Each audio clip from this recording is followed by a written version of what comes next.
हरे कृष्णा। श्रीमद् भगवद गीता के अध्याय 13 के चौथे श्लोक से 7वें श्लोक तक भगवान श्री कृष्ण और अर्जुन के बीच हुआ ये दिव्य संवाद। श्रीमद् भगवद गीता के अध्याय 13 के चौथे श्लोक में अब आगे भगवान श्री कृष्ण अर्जुन से कहते हैं कि तत्क्षेत्रम यच्च यादृक्च यद्विकारी यतश्चत सचयो यत् प्रभावश्च तत्समासेन मे शृणु। अर्थात अब तुम मुझसे ये सब संक्षेप में सुनो कि कर्म क्षेत्र क्या है, ये किस प्रकार बना है, इसमें क्या परिवर्तन होते हैं, ये कहाँ से उत्पन्न होता है, इस कर्म क्षेत्र को जानने वाला कौन है और उसके प्रभाव क्या हैं। भगवान कर्म क्षेत्र तथा कर्म क्षेत्र के ज्ञाता की स्वाभाविक स्थितियों का वर्णन कर रहे हैं। मनुष्य को ये जानना होता है कि ये शरीर किस प्रकार बना हुआ है, ये शरीर किन पदार्थों से बना है, ये किसके नियंत्रण में कार्यशील है, इसमें किस प्रकार परिवर्तन होते हैं, वे परिवर्तन कहाँ से आते हैं और वे कारण कौन है, आत्मा का चरम लक्ष्य क्या है तथा आत्मा का वास्तविक स्वरूप क्या है। मनुष्य को आत्मा तथा परमात्मा, उनके विभिन्न प्रभावों तथा उनकी शक्तियों आदि के अंतर को भी जानना चाहिए। यदि वो भगवान द्वारा दिए गए वर्णन के आधार पर श्रीमद् भगवद गीता समझ ले तो ये सारी बातें स्पष्ट हो जाएंगी। श्रीमद् भगवद गीता के अध्याय 13 के 5वें श्लोक में अब आगे भगवान श्री कृष्ण अर्जुन से कहते हैं कि ऋषिभिर बहुधा गीतम छंदोभिर विविधय पृथक ब्रह्मसूत्र पदैश्चैव हेतु मध्यर विनिश्चिते। अर्थात विभिन्न वैदिक ग्रंथों में विभिन्न ऋषियों ने कार्यकलापों के क्षेत्र तथा उन कार्यकलापों के ज्ञाता के ज्ञान का वर्णन किया है।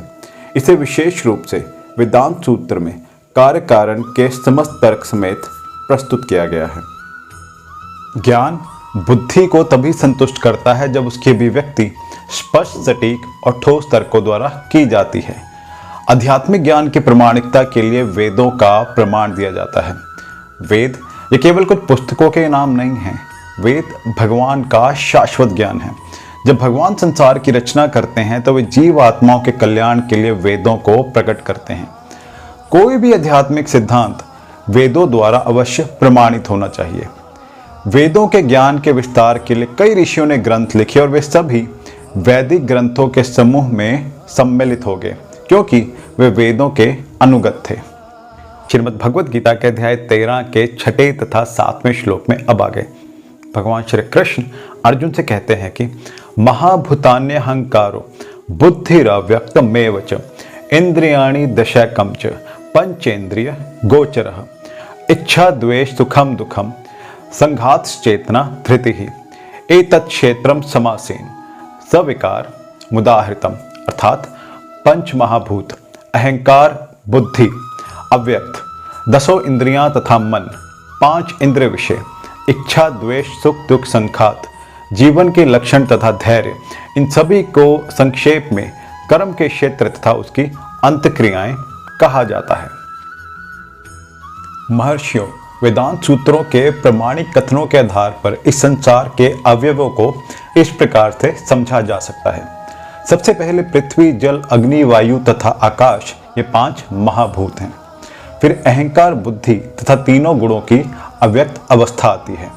इसके पश्चात 5 ज्ञानेंद्रिय हैं, नेत्र, नाक, कान, जीभ तथा त्वचा। फिर 5 कर्म इंद्रियां हैं, वाणी, हाथ, पांव, गुदा तथा लिंग है। इन इंद्रियों के ऊपर मन होता है जो भीतर रहने के कारण अंत इंद्रिय कहा जा सकता है। इस प्रकार मन समेत कुल 11 इंद्रियां होती हैं। इन इंद्रियों के 5 विषय होते हैं, स्पर्श, स्वाद, रूप, गंध तथा ध्वनि। इस तरह इन 24 तत्वों का समूह कार्यक्षेत्र कहलाता है। फिर इच्छा, द्वेष, सुख तथा दुख नामक अंत क्रियाएं हैं। चेतना तथा धैर्य द्वारा प्रदर्शित जीवन के लक्षण सूक्ष्म शरीर अर्थात अहंकार, मन तथा बुद्धि द्वारा प्राकट्य हैं। ये सूक्ष्म तत्व भी कर्म क्षेत्र में सम्मिलित रहते हैं। शरीर इन सभी तत्वों की अभिव्यक्ति है। शरीर में 6 प्रकार के परिवर्तन होते हैं। ये उत्पन्न होता है, बढ़ता है, टिकता है, संतान उत्पन्न करता है, क्षीण होता है और अंत में समाप्त हो जाता है। अतएव क्षेत्र एक अस्थायी भौतिक वस्तु है, लेकिन क्षेत्र का ज्ञाता क्षेत्रज्ञ इससे भिन्न रहता है। और अगले श्लोक में जानेंगे कि भगवान श्री कृष्ण ने अर्जुन से आगे क्या कहा। तब तक मेरे साथ प्रेम से कहिए हरे कृष्ण राधे राधे। वीडियो अच्छी लगी तो लाइक और कमेंट जरूर कीजिएगा और चैनल को सब्सक्राइब जरूर कीजिएगा। जल्दी मिलूंगा अगले श्लोक में, तब तक अपना ख्याल रखिए और मेरे साथ प्रेम से कहिए हरे कृष्ण राधे राधे।